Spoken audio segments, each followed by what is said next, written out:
Manig sa anak sa Espiritu Santo. Amen. Kinkisunod ang ato topic karon ay West Philippine Sea conflict o napadayag na nato 1 og 2 makaigsunan karon war 3 na ta makaigsunan o sayod sa ta nga dadapita makaigsunan dako kay interes ang China diya makaigsunan kay daghang kay oil deposit diya perlas o dagkog isda mga kaigsunan o kining gubat makaigsunan sayod sa ta nga negosyo o garbo ni makaigsunan kay para inigubat makaigsunan makita ang ilang mga military technology makaigsunan sa China ay daghang kay sila mga company makaigsunan niana mga missiles, tangke, armas makaigsunan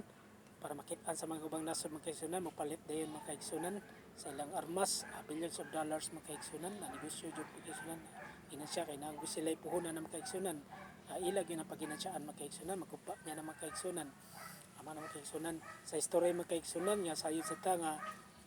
British o China makaigsunan mao tay gitawag og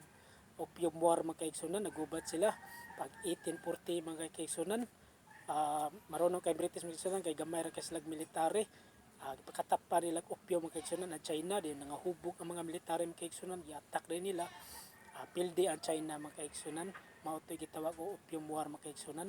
o sa Japan makaigsunan nagubat sad sila pildi sad ang